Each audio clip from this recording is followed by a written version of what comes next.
Hey, Man. Listen, we good got morning. Yeah, we got our man Jello in the house. Jello man. Jello, yes. I've known Jello probably like a good 25 years. Mm. And Yes, he still owes man. me Like, $7, man, from 7-Eleven. hey, don't get me Hey, involved man. with your 7-Eleven teething there over there, okay? Yeah, man. Um, You can't pull that scam on everybody, man. You're collecting $7 from you know everybody. what? I gotta delete the video and then not post it. No, Jello, I was just thinking though, like Hey, first we should also say that welcome to the Why So Serious podcast. This is what we're yeah, doing here. yeah, sorry. So everybody, we're just like having a little pre conversation, and it's just so good to see Angelo, man. Sorry, Jay Boogie. So we all have our own like multiple names, but never call a bank robber or late for dinner or none of those names, man, because that won't be me. Mm. Um, but everybody, welcome to Wasu Serious. We are, in the house with Jay Boogie. Salute, salute. This is incredible, Yes. man. Of course, we got Showtime. I'm Quamatron. We're just happy, Yes, man. sir. We have our dude from back in the day, man. And I think one thing that's really cool, man, about back in the day is like these guys know you, like they know where you came from, right? They know when you were like that dude in the street who didn't match his clothing. You had Yeah. white shoes, but they look gray. They're like, I know you, where you live. So, but we're just reminiscing, man, about the Leo Mo Garden. And Yeah. I was just saying, man, I remember this statue of a woman and like very thin, slim European lady, like I don't know, doing a move like that. And I asked her for her number, and she gave it to me. She really did. I call her all the time, but never answers. We're Like, you working know, on we're currently working on getting Quamatron some help. So I was it's upset, man. also just You just know, just on that note, we want to remind everybody it's Mental Health Month. Take care of yourselves. that was cold. That was super cold, unnecessary. I take all my pills every Friday or most Fridays. Um, Yo, hold up, hold up. Yo, Quamatron forgot that was actually his date that night.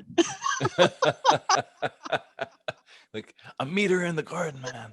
She's gonna be there, guaranteed. this lady is stiff. So you want to go to the movie? All right, Never, movie it she is. never, she never talks back to you. Never Like, talked back. She was the best date ever. Hey, listen, I've been wanting to talk about dating, and sorry, speaking of dating, been wanting to talk about dating again, right. and I want to talk about worst dates experiences. Worst, Oh, because I got a bunch, and I'm gonna make sure these ladies' names are not revealed. But I oh, got I thought you were gonna say the opposite, man. I thought you were I'm gonna make sure every single name, you and you and you know who you are. I'm coming for you you. know, and you never called me back on second date because it was that bad. Anyways, man, uh, Yo, you know, Quamatron's got his little black book from back in the day, like, and you, and you know, you. and I'm gonna tell you, man. Speaking of black books, I'm gonna tell you that ladies you have dated in the past will keep your number around for years, while you have deleted their numbers years ago. I learned that. Nah. I What? learned. I'm serious. Especially now with texting, I'll get a text from someone like, "What? Who is this?" Oh, this is 6 years ago or something like that. Oh yeah, Oh yeah. Damn. you got some serious staying power Well, there. it's just it's something I noticed, man. Like ladies will keep your number around. A comedian talked about that. He's like, because women really control access to sex. Oh yeah, You obviously. know, Yeah. yeah. Oh yeah. Obviously. So, Yeah. Yeah. and then I think another comedian was talking about like, 1 second. can men be friends with women? And Sean and I were like, yes, because I have Yeah. friends that I'm not attracted to, so we Yeah, can straight be up. brothers and sisters or cousins. Yep. But then there are friends you're like, oh man, You know, if there's one vulnerable night, things are gonna happen. So Okay. it's always interesting, man. Like because they control access to sex, but men control access to marriage and relationships. That's the difference, right? So, Right. So anyways, we're not talking about dating today. Uh, I'm like, whoa. yeah. I was like, wait, did I get the I did got I the get the wrong subject email. in no, no, you know what? mind? You know, listen, Jello. What I love about this podcast is we would come in saying we're going to talk about iPhones or water, but in that conversation, the organicness of the conversation, it ends up where we're talking about like the stock market and Nike and Oh yes, Sean's mom's I have cooking. heard. You know, Mm, Sean's mom's cooking. You know, and it's yeah. because when Sean and I just talk on the phone, we never just talk about one thing. Like we'll end up yeah. talking about like 8 things, Yeah. and then we'll conclude with, "All right, man, have a good night. Have a good night." But I Right. feel a sense of like it's like a workout for me. Like I feel a sense of like endorphins have been released because I just got it out. Yeah. I got it Right. out. Yeah. But my man, today's about Jay Boogie. Jay's deep into the music industry. Far more than Sean or I. Sorry, Showtime or I. So today, man, we want to just talk to you, man. Just learn more about you, what you've been doing, and get some of your insights as well. In the Word. industry. Yeah, Hmm. Sean. Yeah. We were talking about we're gonna get you to intro yourself, but let's touch on that topic about what we kind of threw out there to you, Jello, about I guess I'm throwing out extra nicknames for anybody else who doesn't know, but maybe we'll stick with Jay Boogie. We'll I stick mean, with nah, Jay man. Boogie. Like, nah. Yeah. You go with what flows, right? Like, All right, cool, yeah, cool. man. But Go with what flows, right? Like, you should never right, force anyone to refer to anyone as anything. right, Right? Always Right. let it flow. Always let it right. flow. You hear that, John? You hear that?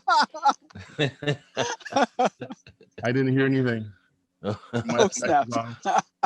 Sorry. Just joking, man. So, but anyways, no, the topic that we were talking about, one of the main topics is a sort of the age-old debate, if you want to call it that. I'm not sure if there's really any solution or any right answer, but we're gonna find out. We're gonna try to find out today about old school versus new school, right? I mean, I always see this like in when something's posted online or a new album comes out or something's posted and you get what they like to call, I guess we're officially old heads now, is Yeah. what they call us. And they're like, oh, old heads 40. always say this and that. They always say this music is trash and that. But they don't know, like, and then there's the side where it's like, hey, the music was just, if you're looking at it objectively, it was just better. Like quality was better. The meaning in the music was better. Production of the music was better.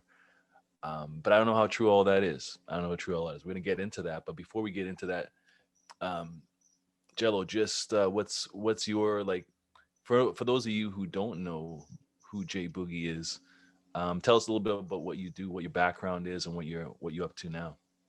Word. All right, cool. So I went to the Joker School of Comedy back in '72, and Nice. now.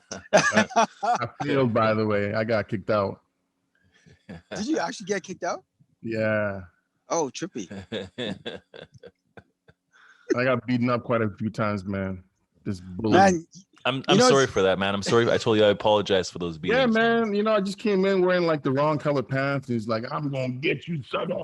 And that was it for me. dog, you were greasing the wrong palms, though. No, yeah, yo, Anyone's palms. yo, keep your palms to yourself, man. Yeah, don't get John started on that, man. Don't get him started on I the don't greasy want- palms. remember, We don't. remember This is as remember we kids, said we try to keep this show PG. remember as kids, they say like, "Oh, don't do that. You might get hairy palms." Remember that? Oh, damn. I was like, "What are hairy palms?" Anyways, So Man, you would take it there, wouldn't you, though?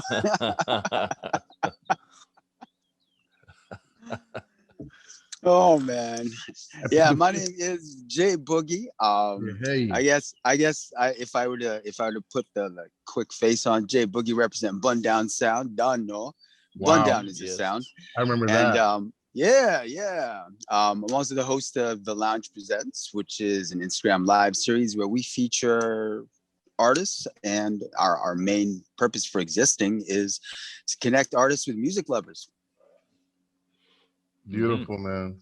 Cool. I Cool. like That's you. it. I like your In a intro, nutshell. man. Like it's very like, mm, you know, like that connection. You know your target audience, right? Music Yeah, lovers. yeah, Like yeah, yeah, it's yeah. done.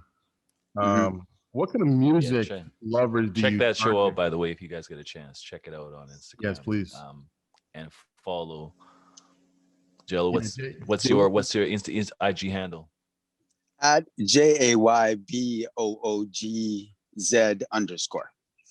And what about for the show? At The Lounge Presents. All done. right. Yeah, they're Jay, We'll put it up on the YouTube and stuff too. So oh yeah, word. Jay, Respect. I was gonna say, yeah.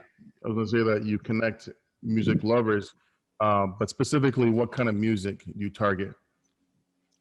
Well, see, I have a major affinity for hip hop Amazing, culture, rap amazing. music, soul, R&B, funk. So no classical music, no like, We get into a little bit of Bach no. on the What else is occasion. there? No country, no swing, nothing. No, Well, not there yet. there's a huge focus on black music, Okay. Yeah. of which country is an offshoot Yeah. of black music. That's So you know what I'm saying. But true. I True. I think the connection kind of stops right there. Yeah. Oh, yeah. That's Hey, true, man. You know what you mentioned that when you mentioned that, right? It's like a lot of people don't know. I mean, that could be a whole. We always say this, man. I feel like I should just have a button that says that could be a whole nother topic, and I just hit Yo, that that's that could be a whole nother topic. that's your tagline, man. Because you honestly legit say that enough time. Yo, you should just make that your tagline still, yo. Yeah, we need to include that, man. like There you Write that's that go. down, but that's what I was saying earlier, right? Is like, as we're talking, man, things just pop up, you know, and then it's like, hey, write that down because that's a topic. hmm But yeah, I was sorry. I was just saying though. With that is the music when you mentioned the country music, though, is a lot of people don't know that country music. I mean, I could go almost as far as to say almost all music is a lot of music. I should say a lot of music is started off like is like black music, right? Rock and roll, Straight as up. well, right? Straight up. And just has those roots in it. So yeah, when people talk about black music and whatever, it's like it's a lot more broad than a lot of people know. But Oh hell yeah, man. Let's be perfectly honest. The only reason why classical doesn't fall under something that's been influenced by black culture in general is because that's what the Europeans brought over. yeah, You know what I'm saying? Black music is homegrown North American shit, you know? yeah, I remember like some of the dancing styles, some of the drums and the rhythms. When I'm in Ghana, I see stuff.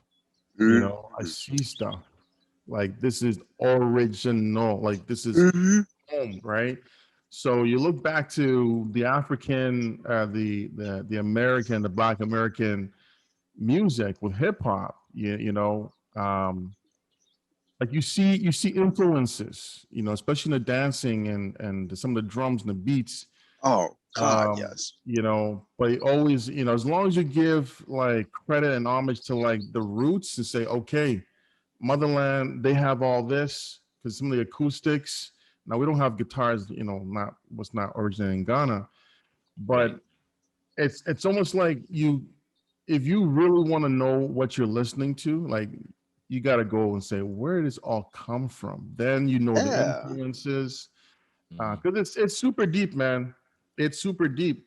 But I come from, I would say, 1987 is my journey into hip hop. 1987, and I actually I went to live in a group home. My mom and I were having problems at home, so I ran away and ended up in a group home. And my roommate was this guy, and his name was Leighton from Winnipeg. Big dude, very very nice guy. And he introduced me to Kumo D in our room, Ah, and that's where it all started. And then from Kumo D, it went to Big Daddy Kane, and Of course. I knew. Oh, Listen, man, Sean, press the button, man, because that's another topic. How Big Daddy Kane, how Big Daddy Kane was removed from the annals of hip hop as part of the GOATs conversation. How he was removed. Anyways, man, this is to me, he is like top three. all right. Kane? Well, then I've got some great news for you guys. Let's make sure and let's stick a post-it just to the side of the thing here, Okay. and then I'll bring up the Kane thing later. I've got great Okay. news about Kane, y'all. Yeah. Trust. yeah. I want to hear Mhm. this, man. I want to hear that. So Angelo, tell us about so you told us your background and so on, right? Music. I know it even goes deeper than that. Because I know apparently I heard they used to be a host of some radio show in when you were in UW. Apparently had a pretty dope co-host at some point.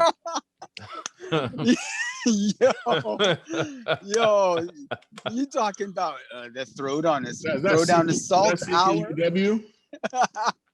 No, that's closed CKUW. circuit. CKUW.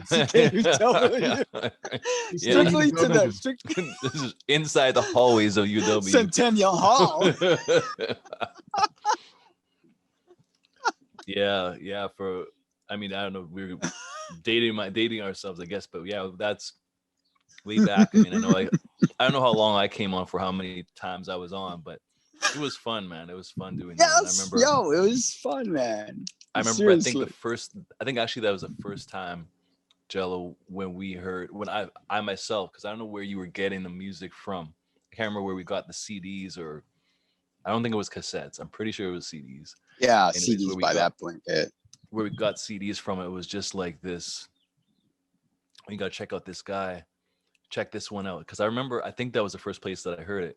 It was like Nasty Nas in your area, Yeah. causing mad Yeah. hysteria, and I was like, oh, this guy is like, wow, man, who's this Nasty Nas guy? You Like, bring in that kind of stuff, and your street cred automatically goes right to the top, because you're bringing something to the people. They're like, what is this? Who is this? And how is this guy getting this stuff? Like, now you become like the focal point of the scene, and that's what we called it, right? It was a scene. But yeah, there was some DJs that would bring in stuff that are, like Dr. Shock, right? What was his real name?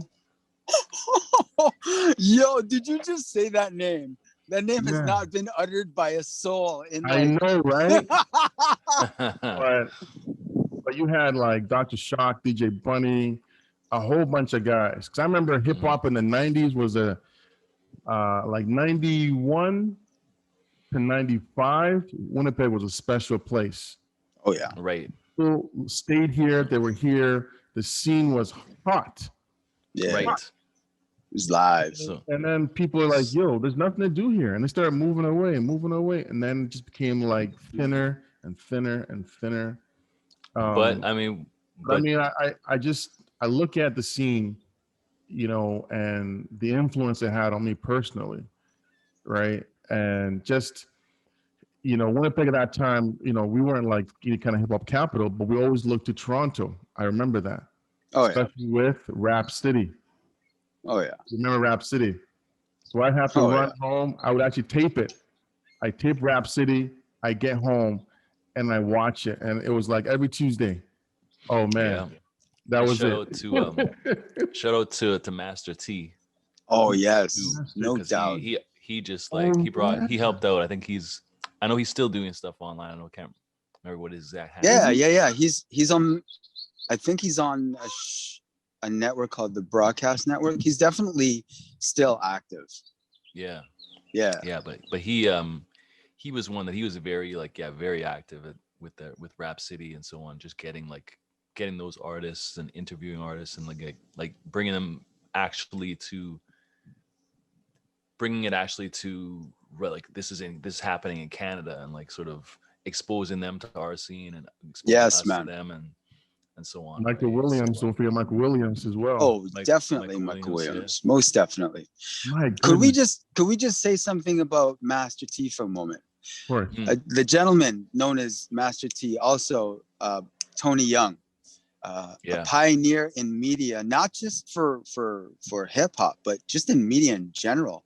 A pioneer who at the time went through some stuff when Mandem talking about, oh, he's just cheesy and what the hell with his keyboard, and oh, he does all these weird costumes and stuff like that. And it's like, you know, first of all, he's there on that set doing that while you're at home talking mess. So you can stop now. Yeah. Do you know what I'm saying? Second of all, you're talking about a guy that had to deal with media who really had no previous experience with hip hop culture at all. Wow. So you had a guy who was responsible for helping corporates understand that hip hop culture was very relevant and not just a flash in the pan. So he did what he had to do to get the corporates to buy in. Right. And I know you guys remember, man, people would clown on Tony Young like enough times because like, oh, he's so cheesy and what's up with his keyboard and yada, yada, yada. But it's like, nah, man, who's on that set right now? Who's staring at hard cam 1? It's not you. Right. Right. Yeah. And you know what? So I got to admit he gets that too. all the props, yo. Yeah. Oh yeah. Much props to Master T, man. I think because I do remember that back in the day too. And I think a lot of people were immature, and I even have to admit I didn't go to that length of like, oh, he's whatever. But sometimes it was like, you know, at a young age you're like, oh, what is this guy doing? Why didn't he just play the video? But I mean, years later, it's like, yeah, man, like, and especially right now when you look at that, like, Angelo, you're right on point there with that. Just saying like all the stuff that he brought and having to be that pioneer, like where that was like, and I think they only gave like a lot of other shows on Much Music were like an hour show, and Rap City was like half an hour. Half hour. Yeah. I'm like, man, why is it only half an hour? Why can they only get half an hour? Right. And it like, but he would obviously, I don't know all the background details, but I would be surprised if he wasn't responsible for like, you know, not having much of a team then, because I don't think they thought it was a big deal. And so I'm sure he put together a lot of the behind the scenes stuff himself as well, as well as in front of the camera. So because he produced as well. Yeah. So much props to him, man. Oh, man. If it wasn't for Master T, man, we probably wouldn't have. I mean, he just introduced Canada to a lot of the hip hop. If you weren't able to like have a satellite dish and get MTV, whatever, right? I mean, yeah, a lot of that stuff was just brought in and just grew. It just grew and grew, and now hip hop. I think I had a reminder on my timeline the other day, but I think there was even some historic thing that's saying that I think hip hop is like, especially now, I think it's one of the biggest or most popular forms of music in the world. It is. Yo, it is. It is. It overtook rock and roll. The streams, the sales before streaming. Yo, man, hip hop became the dominant cultural force in pop culture in North America and then globally, like some time ago. Yeah, I think it was maybe it was 6 years ago. I think I heard that hip hop overtook rock and roll. Yeah, and once that happened, you know, all the naysayers, all the investors were like, nah, this will never happen. You know, they lost out big. But then, you know, Spotify has also done a huge service to hip hop. But I remember Jay-Z and a bunch of artists came out with Tidal. I don't know how well it did, but they put a lot of investment in it, and I was like, Yeah. oh, if those guys are behind it. But I never hear about Tidal, man. It's all Spotify. Yeah, the thing with Tidal is, well, Jay sold it, um, Oh, did he? Okay. and there was a lot of controversy because they marketed themselves as a streaming platform that was going to take care of the artists, and then it was found out, what, maybe 3-4 years later, they actually paid artists the least of all streaming services. Wow. Oh, So that's kind of a bad look, you know what I'm saying? Yeah, it's hard to get yourself out of that. If you get if that's your main thing, and then that falls through, then all your credibility is down the drain, Yeah. right? Yeah. I know that they were also billing themselves as I think even just better sound quality. I think Quality, they had, yeah. that they had for like basically people that are like audiophiles. Like if they Exactly. the music would just sound better, like was higher quality streams and so on. But I guess it's still around, but as far as I know, but I don't know what sort of subscribers they have, or if they're what their plan is, or if they're gonna grow or what. But have you guys ever actually compared any of the streaming services in terms of audio quality? not really, man. I think sometimes I think it came down to, what I'm thinking back again, man. I'm going old school when I'm talking like VHS and beta. Yeah. I think it comes down to maybe like sometimes and now this is maybe more business talk, but sometimes I think it comes down to more like ease of use and availability. Yeah. For a product, right? Because sometimes people are like, yeah, well, this product, this is the best, most clear sound you're ever gonna hear, and people are like, I just wanted to sound good, man. I'm not listening to hear like that. I could hear, when so and so is on the mic, I can hear that he scratched his face or something like that, right? I don't want to hear like every single tiny little sound on my. I just want to hear the music and be able to vibe to it. And I want easy access to it. I want it quick. I want it reasonably priced. And I want a lot of artists. I want a lot of catalogs. And Spotify seems to handle that. I know a lot of people don't not everybody is a fan of them, because they're sort of now like this almost like this monolith, kind of like this huge giant, right? In the scene. And sometimes now they're viewed as like the bad guy, because they're like the biggest and whatever, and people are like, oh, they take money from the artists, but I saw something. I heard a bit of another podcast recently where someone was from Spotify, and he said that a lot of people feel that Spotify is taking money from the artists a lot, right? And he had some sort of thing that he broke it down. He said he does presentations. He goes around. I guess he's some sort of a exec for Spotify to get more artists and stuff on the platform. He said that what happens is, basically he was saying it's not Spotify that's taking the money from the artist, because he said we pay out. He said he shows potential clients, how much is paid out from Spotify. Spotify makes a lot of money. They pay out a lot of money. The money goes to, again, another age-old thing that still hasn't really changed that much. Money goes to the record labels, and then the record labels pay the artists. Nah, I don't like that. Spotify gives the money. They might give out, if they're giving like, let's say, ballpark like $1 million or $100 million to, wherever it is, Columbia or one of those, some record label, whatever it is, right? Warner, they're giving $100 million. Now Warner's going to decide the artist is going to get this much of that money, right? So the money's being paid out. It's just somehow there's a little bit of a bottleneck there, right? Because they don't deal directly with the artists, unless maybe you're talking like independent artists, I guess.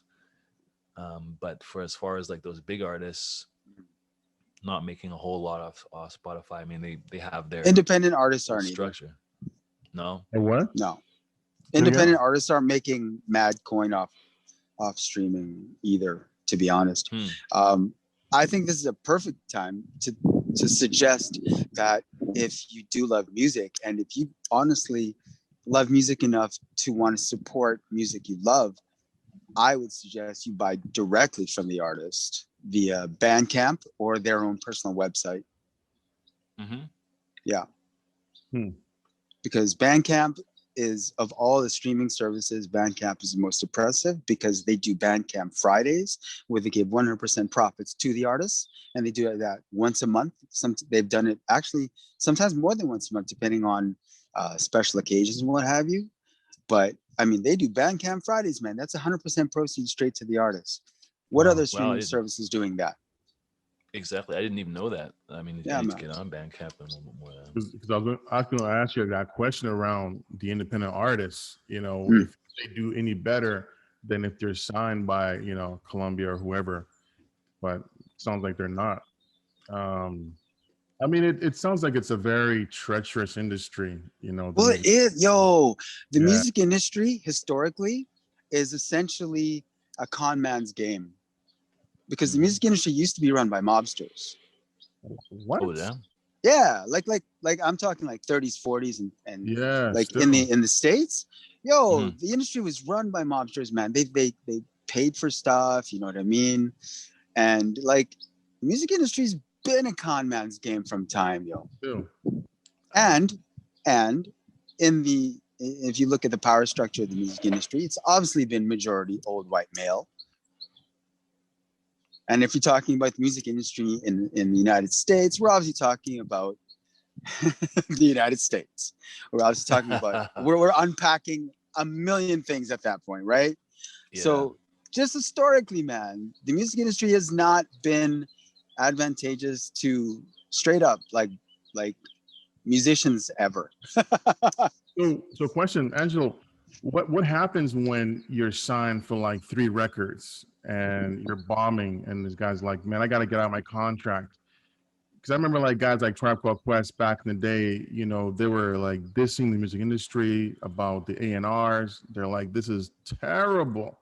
Mm-hmm. Like, do you have any examples of like nightmare scenarios of artists who are like, man, I got to get out because I don't know what I'm doing with this company?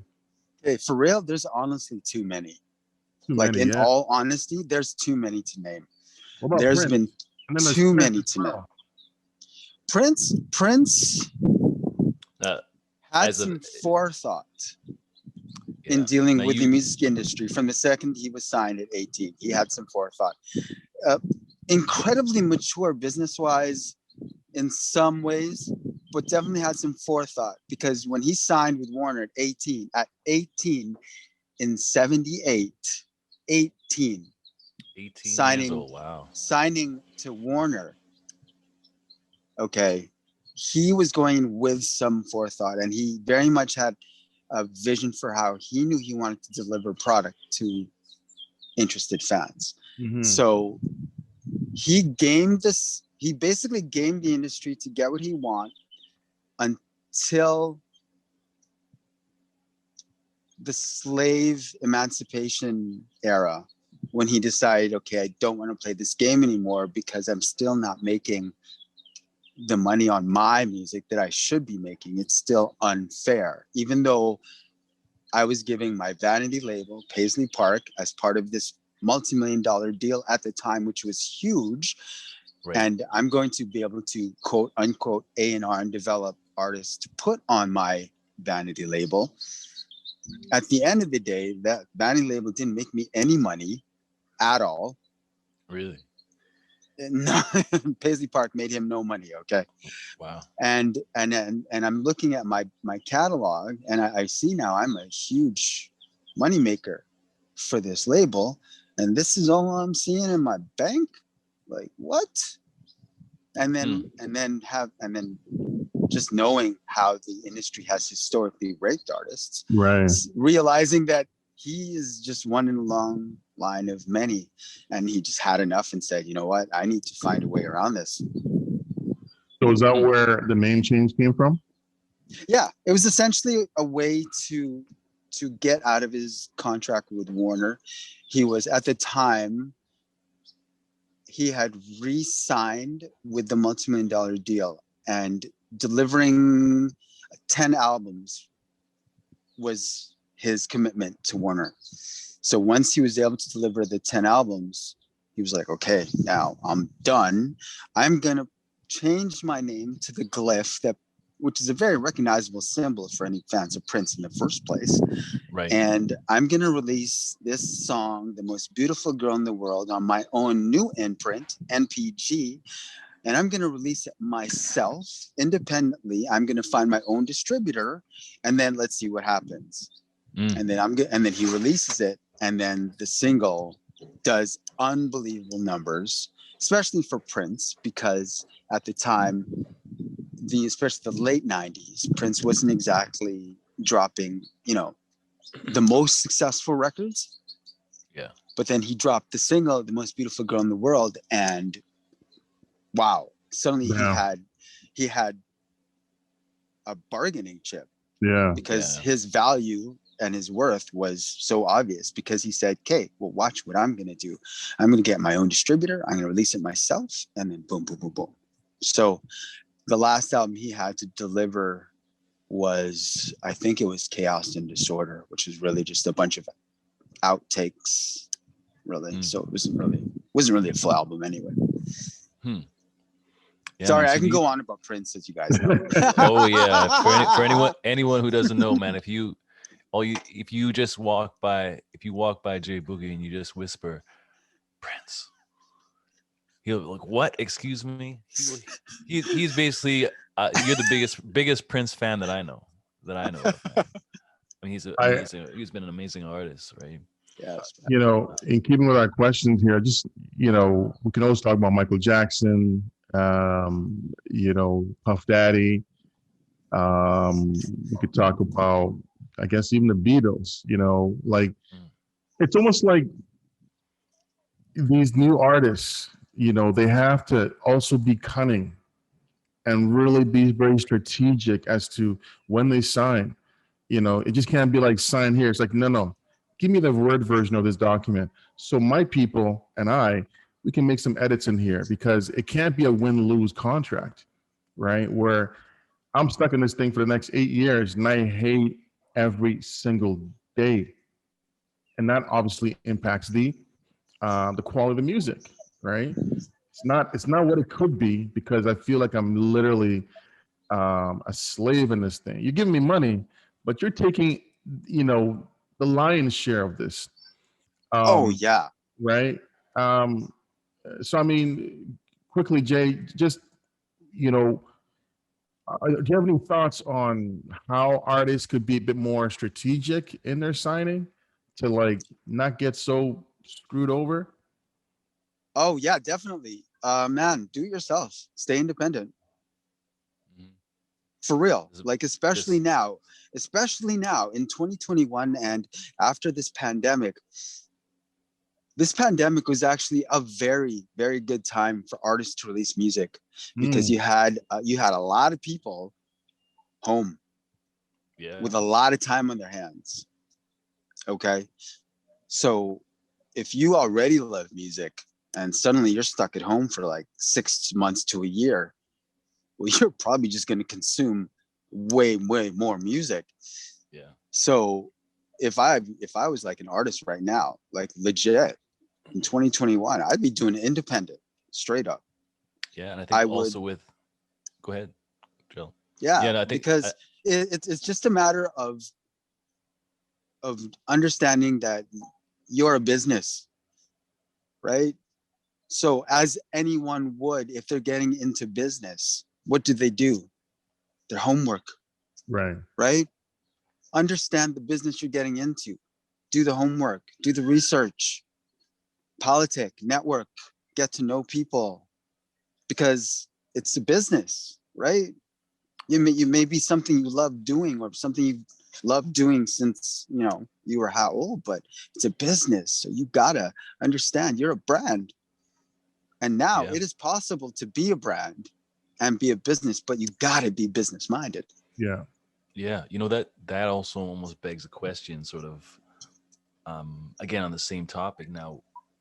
And those are, I have to say, wise words, by the way, Angelo. Those are some good points, I think, for artists, and even just people to remember about artists too, right? Where it's supporting artists, realizing that they're business, they're there for your entertainment, that they're also a business. Now, do you feel, my question is now, do you feel that because of things that are the way they are, as opposed to how they were before, like back in the day when we talked about hip hop, I mean, now being the most popular music in the world, and when we were growing up, I mean, so many numerous examples. I think we grew up in a great time. If we were talking Yeah. about, getting out to the club and wherever partying in the 90s, like that era of like hip hop, R&B was great. But I feel like at that point, artists were, because the music wasn't recognized as like, it was, a lot of it was still like kind of underground, or people still saw it as a kind of a flash in the pan. I kind of feel personally like artists had to almost work like harder to like really be recognized. They had to be like, if you were good, you were like really good. Like you had to, there was no like jumping on YouTube and saying like, okay, I'm gonna, just me and my friends, or just me and my computer, get this beat going. Okay, I got a mic, and now let me go, and then let me just upload it and go, right? Like, do you think that that has affected like the quality of music that's put out, or like that artists are thinking more business than actual music quality now? Well, you have to look at it with hindsight. If you're an artist now, you have the benefit of having the hindsight of 20, 30 years worth of artists having gone through some things in the industry that kind of give you a template of maybe not what not to do. You know what I mean?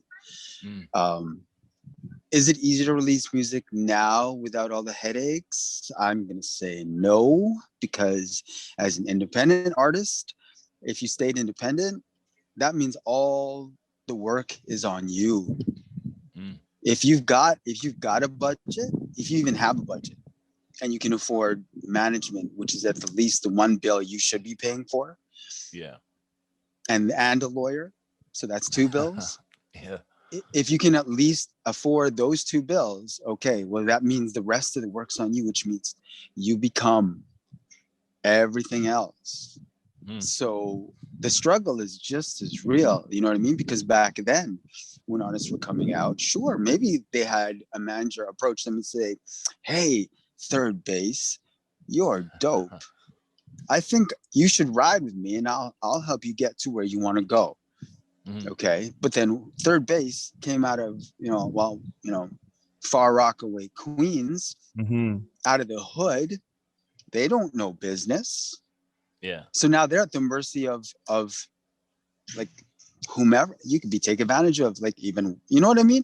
So the struggle is real. It doesn't matter what era, because if it's not one thing in 2021, there was still something else back in the 90s. Right. No, that makes sense too. These contracts, man, it's something I heard, man, even about the contracts, where you got to keep tabs on your own lawyer. Yeah. Right? Because sometimes they could be in cahoots. It's like, yeah, right, like this. He doesn't know nothing. All he knows is just producing the music, right? Yep. I'll take care of that. And then you got the nightmare in other scenarios where the manager is screwing the artist, right? Yeah.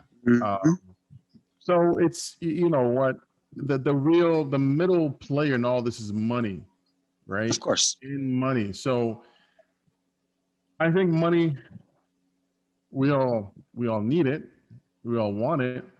But when money becomes the motivator, where it becomes the sole motivator, right, a lot of wrong can be happened to people, right? Like a lot of wrong. So, you know, the really big artists like Jay-Z, Kanye, well, we can name a whole bunch more who make the real money. I'm always wondering, like, well, how are you guys making like such a great amount? And, you know, other artists who are, I would say, in the ballpark of conversation with your name, don't. Like, are they in bed with the right people, or, you know, because I don't understand that part. Well, the one thing that I think people need to understand is most artists don't make money off their music. They make money off touring and merch. That sounds kind of like the same. I mean, I know you might want to touch on it there, John. We talked about before, but that sounds like similar to like the whole professional athlete kind of thing, where like the athletes making money off the endorsements and stuff. Is that kind of similar? What you talking about, Jello? Well, I mean, that's something that hopefully you can pivot into once you become an established artist. Though, real talk, yo, real talk. You know how people are making money? You know how the big dudes are making money right now? It's not rap. It's not even music, dog. Mm. It's side businesses, yo. Why do you think they're opening alcohol companies and you know what I mean? You Ciroc. name it. Yeah, because there's no money for an artist in the industry. You'd be crazy. You would be nuts to think you're making money off your music in the industry. You need to do that off touring and merch. So if you want to make more money, then you need to again stay business minded, become even more business minded, figure out, okay, so I got a little bit of coin now. Now what can I invest in that to help me grow some paper? Yeah. So That's what you're how really people saying, making money. It's not music. so what you're really saying is become a brand. Hell yes. And because when you become a brand, that brand, the more valuable it is, the more you make. I mean, when you start talking about brand, okay, now you're talking about language, right? 'Cause Yeah, you can man. go You ahead and know make- this. you can go ahead and be a part of some other sports team. Once they hear Jay Boogie is a 1% owner of the so and so team, oh, I'm gonna go to the games, right? I Yeah. get that. Like if Travis Scott was like, I'm gonna buy 5% into the Toronto Raptors, 5%, Travis Scott, right? Because he's connected to, is it Kylie Jenner, right? Kylie, help me. I think I don't know all I that. think Girl. Yeah, I'm Kylie not Jenner. positive. But she's now a billionaire apparently. I heard she sold her brand, her makeup brand for $1 billion, like I don't two know or 3 about all years the. ago. I'm not on the up and Yeah. up about all that stuff. So But so it's like when you become a brand and you're able to, associate yourself with something, and even if not, the fact is, as a brand, he or she has millions of users, of people who are ready to buy whatever this person is selling. So you might go into the music industry, doing mumble rap, which I have a problem with. That one artist, man, he's got like 5 million like subscribers. And he's yeah, like, hey, I'm now selling shoelaces. Oh, Ooh, yeah, I want shoelaces from that guy, right? right. I mean, for me, yeah, that's one thing I'm sort of like touching on with. Again, I don't know if it's a bias or not, but I feel like it may just be me getting old, coming down to it, or growing older. Older. okay, I But gotta but hear when this. when we but yeah, but using terms like mumble rap and stuff, I'm obviously a younger generation right now, like in their 20s and stuff. The music that they like is a little different than what we like, and if they hear some of the old stuff, they may be able to get down with it. I respect that. I try to keep an open mind as much as possible, but sometimes I'm just like, if I'm hearing like a little Yachty or a little something, I'm I just don't like know. I sometimes don't know their names. yeah, sometimes I'm just like, um, who is that guy that was like, I think he was like white or Latino with like different color hair, and I think he just like, Oh man, why do you you know what I'm why do talking. you want to say his name? Why do you even want to say his name, bro? but you know who I'm That's putting talking bad about, energy into the podcast. right? but I'm like, how do guys like that like get signed and be like they have a ton of They're fans now? huge. Whereas Oh, like I think back do you in the want to day know? where it was like back in the day when that, again I sound old when saying it, back in my day they would never assign to somebody like that. But it's true. But I think about it, it's like back in the day, like, can you imagine this rapper coming out with the multicolored hair, and even just how he sounds? If you didn't see him and you heard him, it's like if that was to come out when Big Daddy Kane was at his height, like that person would get laughed off the stage, would get like, it would just be, I would almost feel bad for them. Like, you imagine that person at the Apollo or someplace like that. Like the cane, the the big cane would come out, The gong, sweeping off the stage. the gong. It would be like, man, no, they would last like a minute out there. So why does that? Why do you think that kind of stuff happens, Angelo? Like, Well, how does that happen? well, let me flip it on you for a sec. Hmm. If Humpty Hump came out in 2021, how do you think he'd be perceived? Yeah. Well, you think about that. I guess it wasn't all. I like we tend to, I guess, think about the top of the top or the cream of the crop, if you want to call it that. But I guess we had our share of. It wasn't like Two Live Crew was conscious music either. I guess, right? It wasn't like they were like, these guys are really saying something. When you listen to Uncle Luke, let me tell you, he had a lot of good things. He's giving tax advice. That was a person. Kids, come here. Listen to this guy. No, but the thing is, they all were still saying something. It wasn't like, let me go tell my grandma what they said. No, it wasn't that level. Right. But Two Live Crew was more like rebellious music, right? They were more like, we don't give an F what they all think. And they all, because their competition is also like NWA, you know what I'm saying? Like, it's like, no. This is who we are. They had like, there's photos where there's an interview and there's people having sex behind the guy, like doggy style, like right behind the guy. And the interview is like, so, and how's the concert going? How's the tour going? Like, he has to just keep going. But that was the culture of what they lived in, right? So there are women who are ready for all that. But the issue is, looking at guys like, Humpty, was it Digital Underground? Yeah, Shock G, rest in power, rest in power. Right. Yes. That fake nose. Yep. And then I think about, Flavor Flav, right? Really, really well. Beside a guy like Chuck D, like really? Yeah, and Chuck had a straight face every yes, time. Man.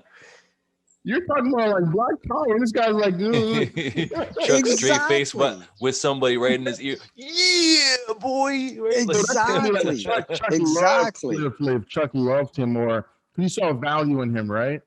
Right. Then I think of other artists like Digital Planets. Diggable Planets. Yeah. Diggable Planets? Lady Butterfly. Love that one. Oh, man. Lady Mecca. Yes. And then, Fugees came out. Like, they were all saying something that you could at least even, like, hum in your head. But the mumble rap, like, panda, panda, panda, panda, panda. Like, what are you saying? Panda, panda, panda, panda. I'm like, get to the song, man. Panda, panda, panda. So this is where I'm like, I could see Family Guy making fun of mumble rap and like all their cutaways. And watching this guy was just completely hilarious. But my issue, man, is we came from an era, man. The three of us came from an era, man, where it's like, let me think about what you just said. Yeah. Like, hey, I never knew that. Like, I never knew that. Or I never thought of it that way. Right. Personally, Big Daddy Kane was like my uncle or my big brother. And, back in the day when I used to, be on stage freestyling, I would always start freestyling in the car, listen to Big Daddy Kane. And then like I'm freestyling on top of his lyrics. And then he'd say something where I just stop, whatever I was saying and listen to him. I'm like, what am I even doing? Yeah, you have to like stop the cassette. Yeah. Stop the tape in the car. or whatever. See, even CD, but it would be like. And then I'd have to even like stop doing whatever I was doing when I'm listening to Heavy D. Yeah. Chub Rock. John, I remember that, man, because again, for those of you who don't know Quamatron and Afro. Yeah. That was my stage name, by the way. I had an afro, believe it or not. But man, like when it was a few of us in the car, or maybe even two of us in the car at some points, man, back in the day when we used to roll out. Yeah. We would hear something just like this, just as an example, like the love of the music right? Of hip hop, and that we would hear something like if it was Big Daddy Kane or something, it would almost be like, man, we could almost get in an accident. Yeah. Listen to some lyrics, you were listening Yeah. to a new song or whatever. We're like, yeah, put this in. I just got this CD. Check it out. Yeah, listen to it, and he's like, listen to what? John, pull over here. Yeah. What? Yeah. Did you Yeah. hear that? Or like, stop it. Bring it back. What did he say? Like, did you hear? Like, and I don't know if we get. I mean, I think it's still out there now. Oh yeah. Maybe it's hard to find, but definitely, it's definitely. Okay, just one quick aside. I am not co-signing Tekashi at all by saying, you know, what I had said previously. I'm not co-signing because that to me is nothing hip hop related at all. That is just straight up clout chaser that just used the culture. So no more talk of him. But what I was getting to was that you have your Tekashis, you have your Flaves, you have your Humpty Humps, you have your Parliament. Remember when George Clinton came out and Parliament came out? Are you going to tell me, as funky as they were, there weren't a gang of like folks just like, what the hell is going on with George though? Look at his He hair. funky, but what is going on? Yeah.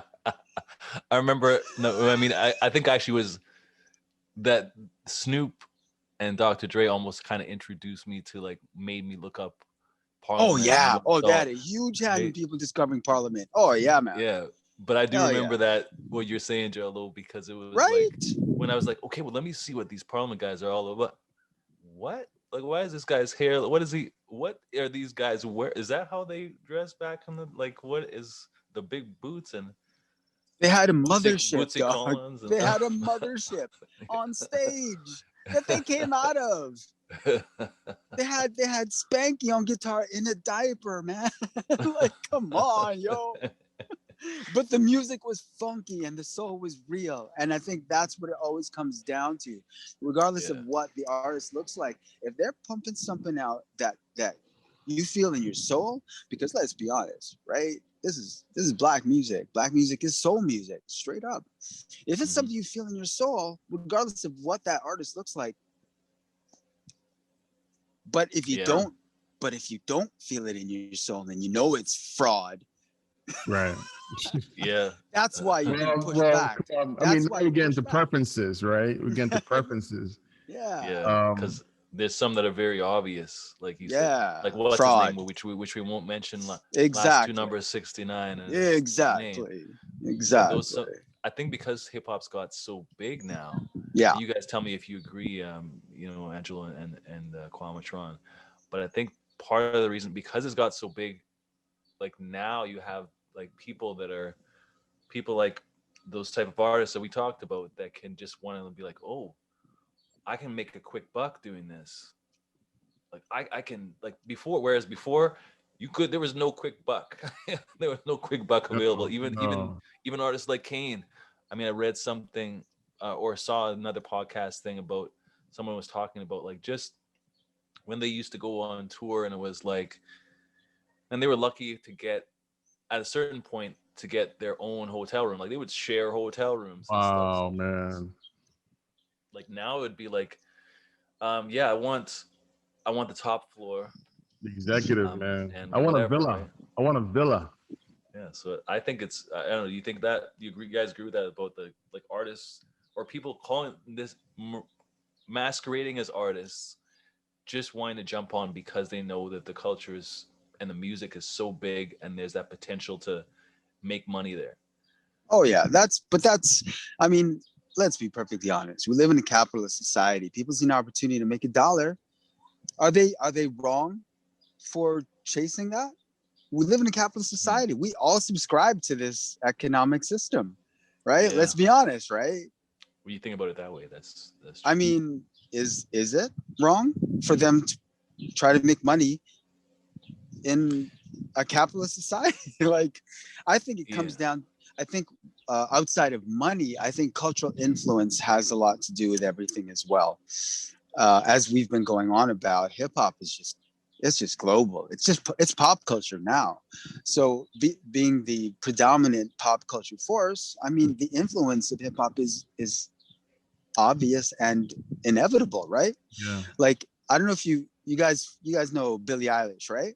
Yeah. Yeah.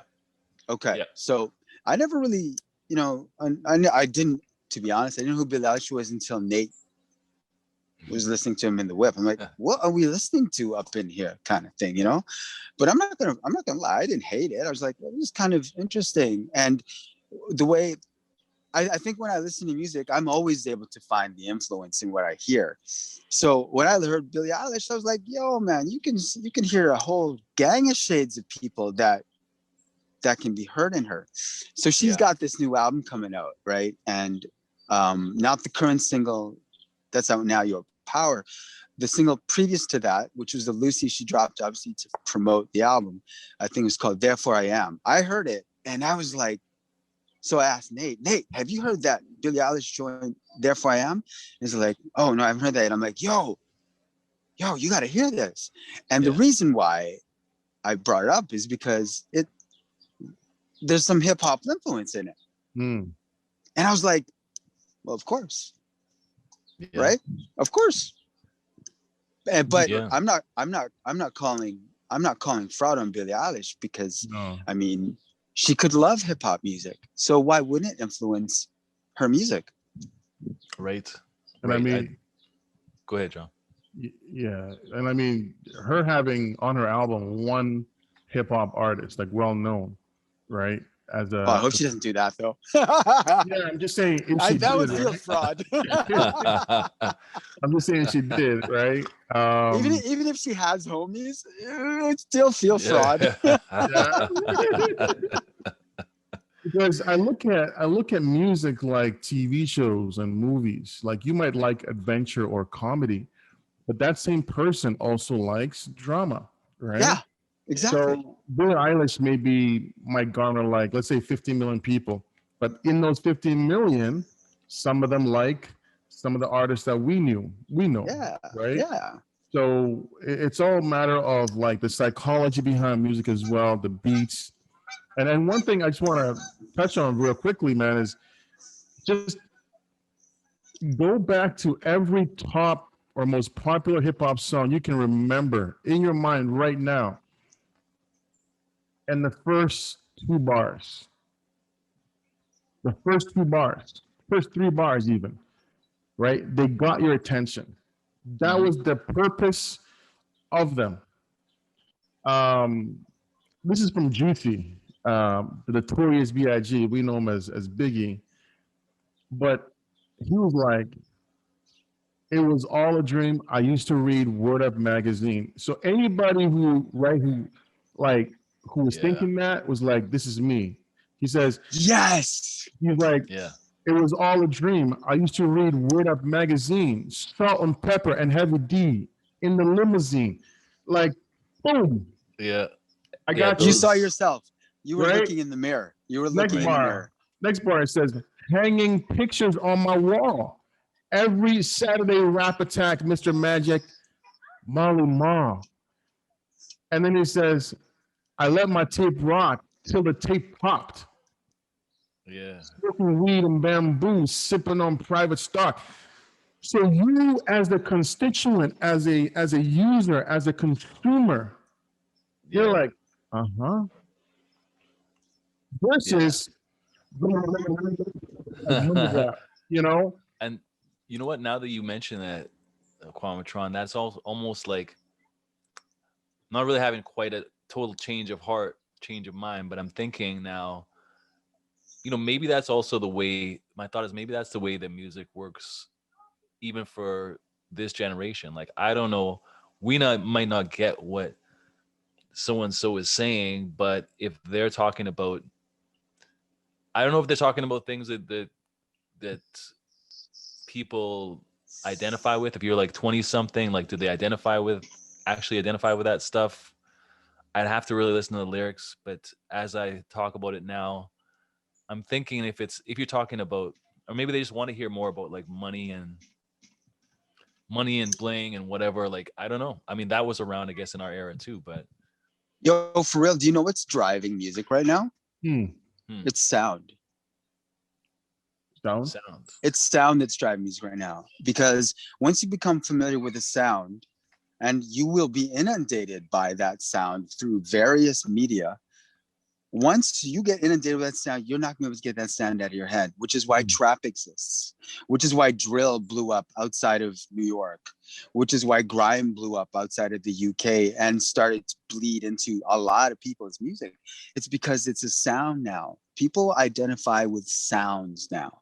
They're not looking for lyrics, to be perfectly honest. Yes, there are music lovers, like true music lovers, that are still looking for lyrics. And believe it or not just Gen X. There's millennials and Gen Zers that are also looking for that at the same time. I'm very happy to say. But right now, the average music consumer is driven by sound.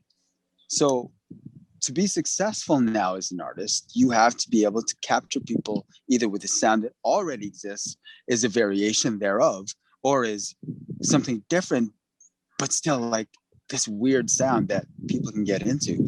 And that's why now it's really not about lyrics for a lot of, especially new artists. Not all, again, obviously, because you can never paint, new generation or new school artists, as we call them.